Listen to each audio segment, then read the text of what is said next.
ఇప్పుడు అర్థమైందా మీ అమ్మాయికి ఇచ్చిన స్వాతంత్ర్యానికి ఫలితం? ఇవాళ భుజంగరావు ఏదో విసిరాడు, వ్యంగ్యంగా మాట్లాడాడు.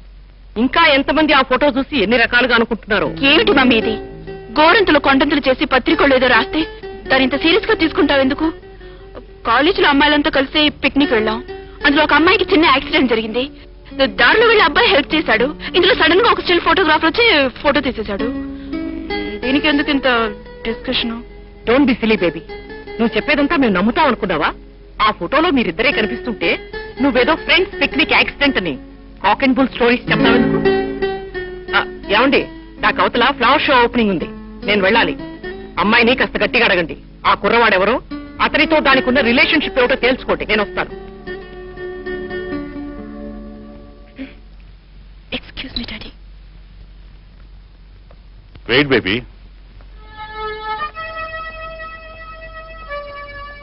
చూడమ్మా, నేను నీ మంచి చెడ్డలు చూడవలసిన డాడీ.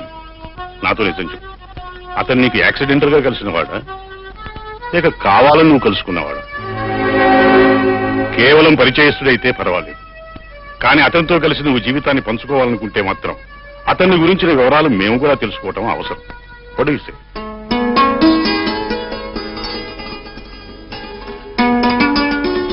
అర్థమైంది. అయితే రేపు నీ పుట్టినరోజు ఫంక్షన్ కి అతన్ని కూడా పిలువు. అతనితో మాట్లాడాక నీ పెళ్లి విషయంలో ఒక నిర్ణయం తీసుకుంటాను.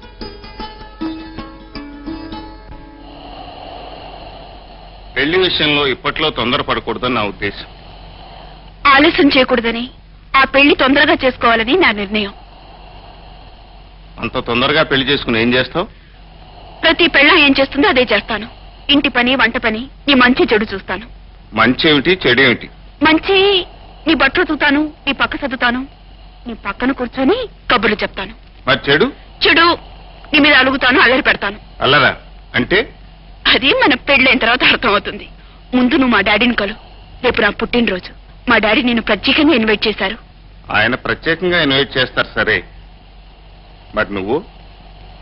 నిన్ను ప్రేమగా ఇన్వైట్ చేస్తున్నాను.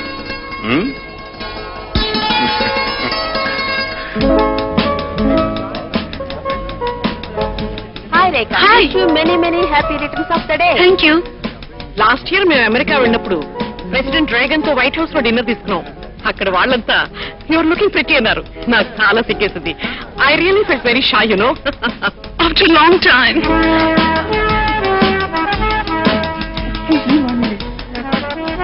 Hello Rekha, wish you happy birthday. Thank you. ఇంత లేటుగా నా రావటం? కాబోయే మామగారిని కలుసుకోబోతున్నాను కదా, కొంచెం భయం అనిపించి కాస్త ఆలస్యంగా రావాల్సి వచ్చింది. నయం, మొత్తానికి వచ్చావు. భయంతో దేశాన్ని వదిలిపెట్టి పారిపోకుండా రా. మమ్మీ డాడీని పరిచయం చేస్తాను. మమ్మీ, నేను చెప్పానుగా, ఈయన mister Gopi. Hello young man, how are you? Fine. Gopi, ఈయన మా డాడీ. నమస్కారం అండి. నమస్తే. Oh, you are mister Gopinath. మా బేబీ నీ గురించి చాలా చెప్పింది. వెరీ గుడ్, మనం పైకి వెళ్ళి మాట్లాడుతున్నాం. కమా.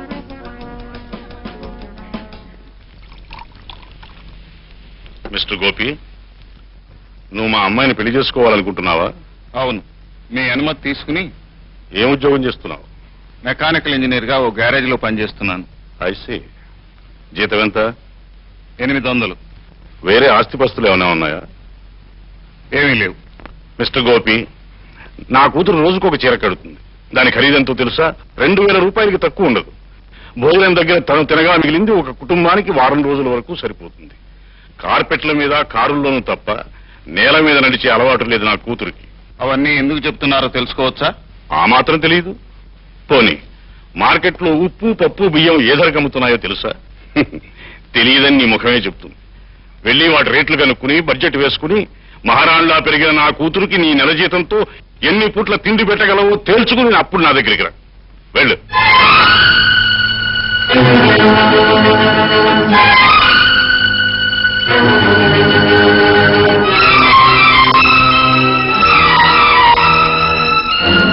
It's really nice to hear that music. My God, good number. Gopi? Excuse me? Gopi? ఏమిటి ఎలా ఉన్నావు? ఏమన్నారు డాడీ? డబ్బున్న ఆడపిల్ల తండ్రి పేదవాడి ప్రేమ గురించి ఏమనాలో అదే అన్నాడు. కమ్ ఆన్ గోపి, పరిగెట్ కమ్. రేఖ, జీవితం ఒక ప్రవాహం లాంటిది. దానికి ఎదురెదటం అంత సులభం కాదు. ఈ పరిస్థితుల్లోనూ నన్ను మర్చిపోవటమే మంచిది. గోపి, ఏవి నువ్వు అనేది? మా డాడీ ఏదో అంటే నేను నిన్ను మర్చిపోవాలా? అది జరిగే పని కాదు. మా డాడీయే కాదు, ఈ లోకమే ఎదురు నిలిచినా సరే మన పెళ్లి ఎవరు ఆపలేరు, మనల్ని ఎవరు విడదీయలేరు.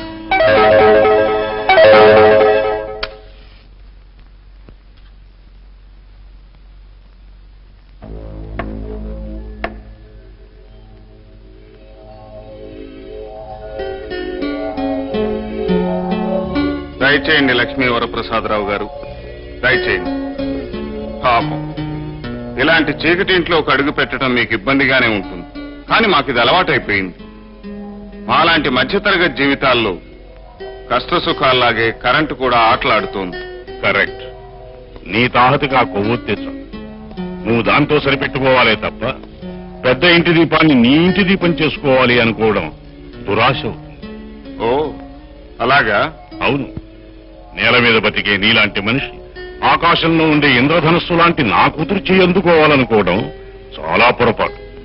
నా కోసం, నా ప్రేమ కోసం ఆకాశం నుంచి, అంతస్తు నుంచి తనకు తానుగా దిగిరావటానికి సిద్ధపడ్డ ఆడపిల్లను అందుకోవటం పొరపాటు అనుకోవటం మీ అవివేకం. రేఖ తీసుకున్న నిర్ణయం దాని అమాయకత్వానికి నిదర్శనం. ఈడొచ్చిన ప్రతి ఆడపిల్ల అందమైన కళలు కనొచ్చు, ఆ కళలే నిజాలనుకోవచ్చు. అంత మాత్రాన ఆ ప్రాణప్రదంగా చూసుకునే నా కూతురు ఇలాంటి పొరపాటు చేస్తుంటే నేను చూస్తూ ఊరుకోను. నువ్వు రేఖని కలుసుకోవటం మానేయాలి. అందుకని ఇదిగో చెక్కు. ఎంతకు రాశారు? 1,00,000 రూపాయలు. నువ్వు జీవితంలో ఊహించనంత డబ్బు. మీ పరువు ప్రతిష్టలకు మచ్చ రాకుండా ఉండటానికి ఖర్చు పెట్టేది 1,00,000 రూపాయలేనా? ఆ మచ్చ చెరిపేసుకోవడానికి అవసరమైతే 2 లక్షలు ఇస్తాను. 2 లక్షలేం కర్మ, 2 కోట్లైనా ఇవ్వగలరు. కోటీశ్వరులు కదా, డబ్బుతో ఏదైనా కొనగలరు. కానీ ప్రేమ అనేది బజార్లో కొనే వస్తువు కాదు, డబ్బుతో చేసే వ్యాపారం కాదు. ప్రేమను డబ్బుతో కొనలేరు, దౌర్జన్యంతో లొంగదీయలేరు. ఒక్క విషయం గుర్తుంచుకోండి, మాలాంటి పేదవాళ్ల ప్రేమకు ఖరీదు కట్టే కోటీశ్వరుడు ఈనాటి వరకు ఈ లోకంలో పుట్టలేదు. దయచేసి ఇక వెళ్ళండి.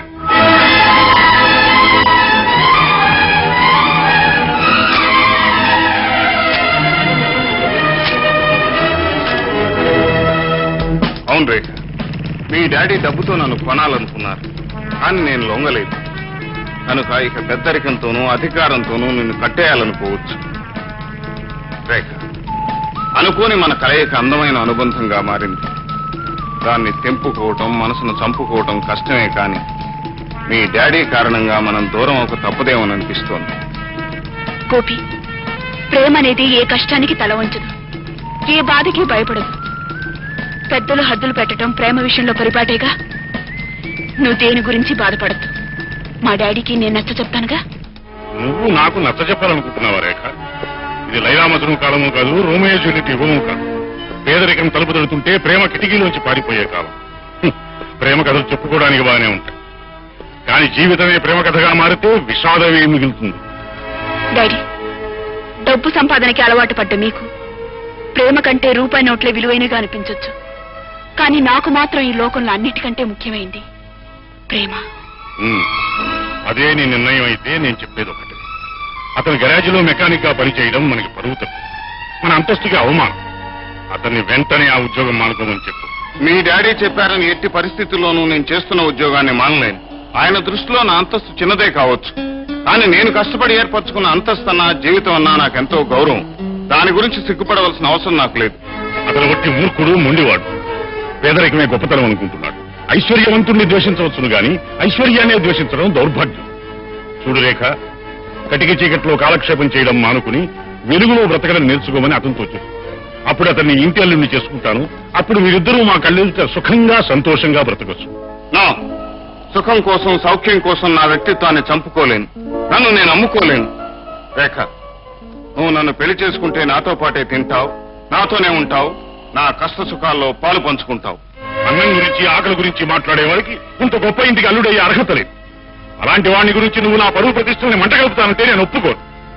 ఈ ఇంట్లో నా మాట శిలాశాసనం అని నీకు తెలుసుగా.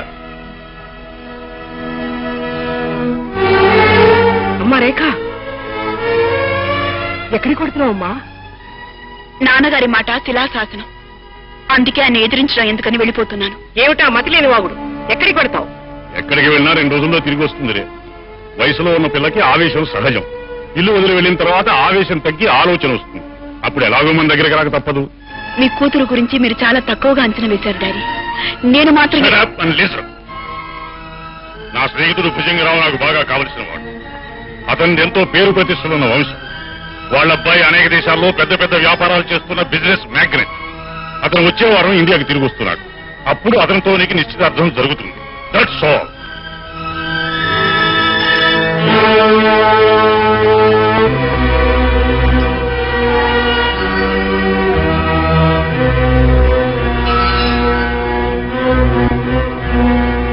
Hi daddy. ఏమి డాడీ చేతులు ఊపుకుంటూ వచ్చావా? దండలు ఎక్కడా, జనం ఎక్కడా, మంగళ హారతులు ఎక్కడ? మీరు అడ్డగాడిదా? చీటింగ్ కేసులో జైలుకి వెళుస్తూ పెద్ద స్వాతంత్ర రోజుల్లో పేల్తావెందుకు? చెప్పేది వినా. కోటీశ్వరుడి వరప్రసాదరావు గారి అమ్మాయితో నీ పెళ్లి ఖాయం చేశాను. అలాగా? Thank you daddy, thank you very much. వదిలో. నువ్వు అమెరికా, రష్యా, జర్మనీ దేశాల్లో రకరకాల వ్యాపారాలు చేస్తున్నావని చెప్పిన అబద్ధం చెప్పకుండా చెప్పలేక వస్తున్నాను.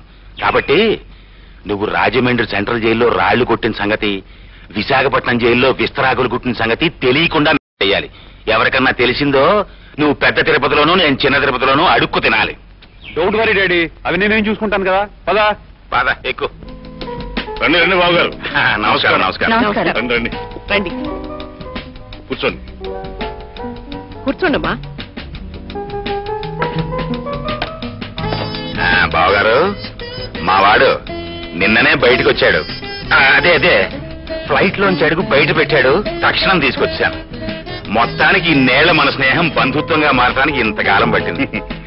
ఈ ఆలస్యానికి కారణం మీరు మీ అబ్బాయిగా. మీ కుటుంబంతో వియ్యమందాలని మేము ఎప్పటి నుంచో అనుకుంటున్నాం. అంకుల్, ఇంతకాలం బిజినెస్ వ్యవహారాల్లో పడి విదేశాల్లో ఉండటం వల్ల మిమ్మల్ని రేఖని కలుసుకోలేకపోయినా. అది నా bad luck. It's all right. ఇప్పుడు కలుసుకుంటావు కదా. బావగారు, ఆలస్యం ఎందుకు, అమ్మాయిని పిలిపించేయండి. మళ్ళీ నువ్వు వెళ్ళి అమ్మాయిని తీసుకురా. అలాగే.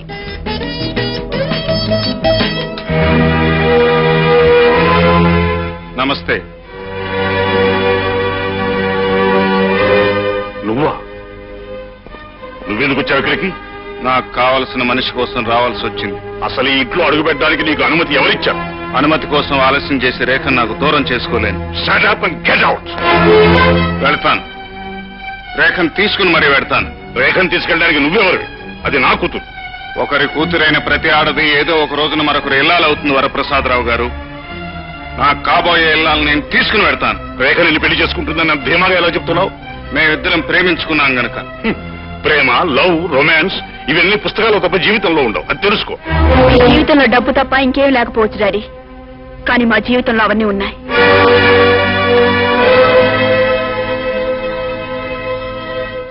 రేఖ, ఏమిటి గొడవ అంతా? గొడవ చేస్తున్నది మీరు మమ్మీ.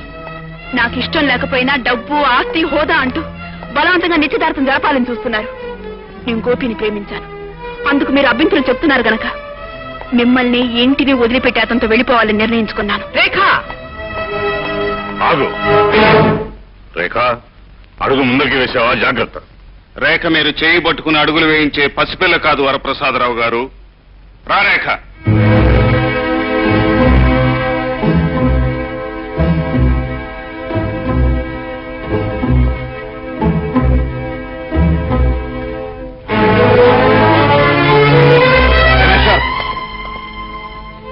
నాకు కాబోయే భార్యను నా కళ్ళ ముందే తీసుకెళ్లిపోవాలని చూస్తున్నావా? ఆడదాని మనసును ఐశ్వర్యంతో లొంగ తీసుకోగలనని నిన్ను చూస్తే జాలేస్తుంది మిస్టర్. నోరు తెరిచి నువ్వంటే ఇష్టం లేదని చెప్పినా ఆమెనే పెళ్లి చేసుకోవాలని తాపత్రయపడటం చాలా పొరపాటు. రే రాముడు, రంగడు, మూర్ఖ, రండిరా, అతను పట్టుకోండిరా. ఆగండి, అటు తప్పుకోండి.